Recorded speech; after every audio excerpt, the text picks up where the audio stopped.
So we are here with Lindsey Harwath, an independent who is running for election in the Maine House of Representatives out of District 62. And we're here to learn a little bit more about Lindsey and ask her 5 questions. So first, Lindsey, what made you decide to run for office? Why did I run for office?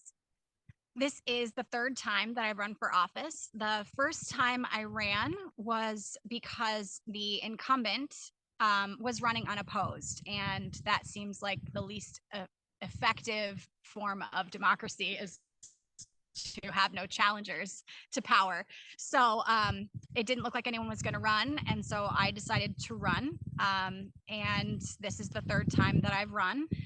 Clearly, losing an election does not deter me from doing what is right and standing up for the values that need to be represented at the state house.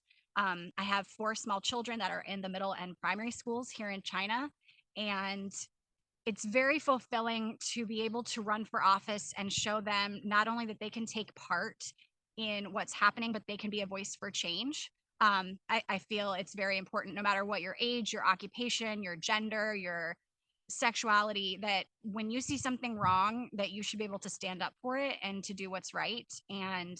Um, and that's why I run. That's why I continue to run. As long as there's a poor representative in our seat, I will run against them. Great. And why did you decide to run as an independent candidate? I've always been an independent at heart. I did run once as a Democrat because I wanted to partake in the presidential primary, which independents are excluded from, which is something that I'm glad the law has changed and will go into effect next year, I believe. But I run as an independent because the two-party system is ineffectual, and it has led us to where we are right now. It seems silly to keep going down the same path, beating on the same drum, saying, oh, we're going to change, just switch to the next party. That doesn't make any sense. We've been doing it that way for hundreds of years, and we are where we are, and nothing is better. So running as an independent is my way of saying, I don't need to take money from corporations. I don't need to listen to larger party agendas. This is not a system of government that should work from the top down. It should work from the bottom up, and it should be supported by individual people on the ground. My district, the majority of voters in my district are non-party or third-party voters. So clearly, it's a demographic that is underrepresented, and they're forced time and time again to pick the lesser of two evils instead of the best candidate for the job. Awesome. Uh, and what is your vision for a brighter future for your community? I want my community to be a place that's accepting of all people. I want my community to be housed. We have many homeless families in our school district. We have children that come to school and the only meals they receive are at school.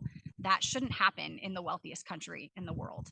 Everyone should have housing. Even there are people with jobs that can't find housing. So I want the people of my district to be housed. I want um, education to teach education. I don't want to gloss over parts that make people uncomfortable.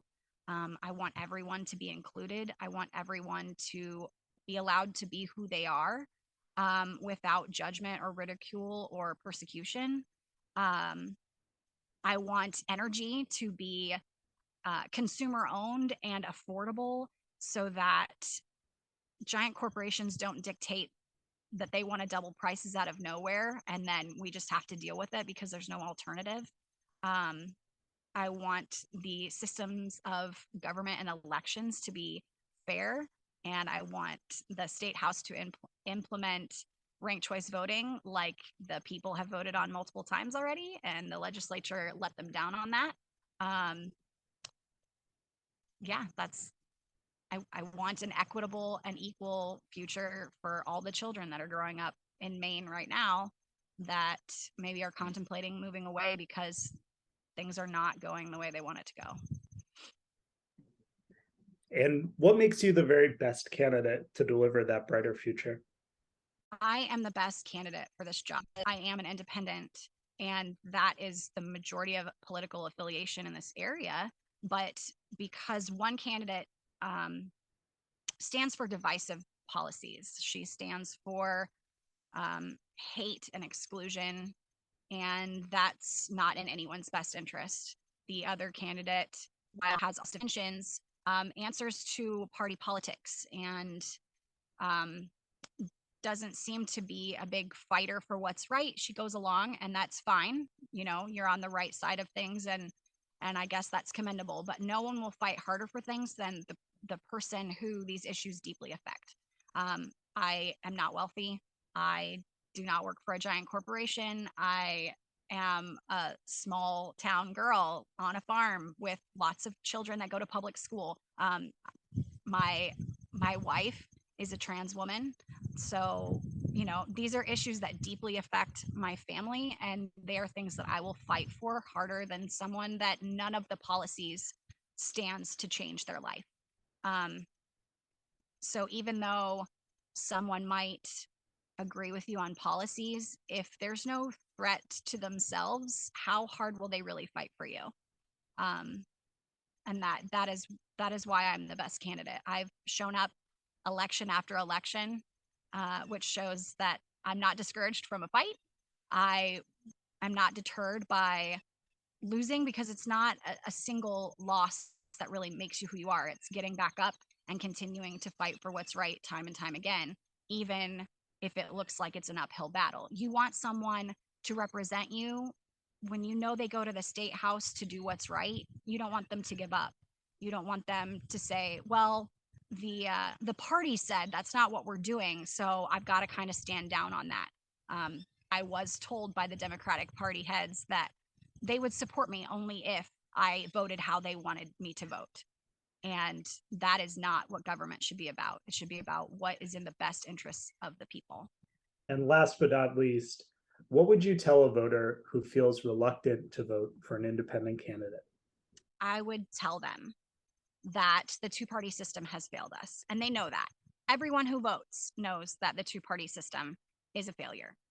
But we've been fed this line that that's the only choice. Well, you've got to pick the lesser of two evils. That's your only option, and it's not your only option. And if you really look around and think and talk to people, everyone feels that way.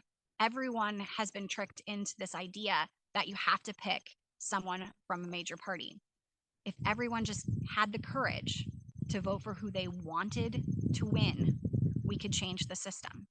If all of the non party and third party voters in my district stood together and said, we have power in numbers, they are the majority of voters.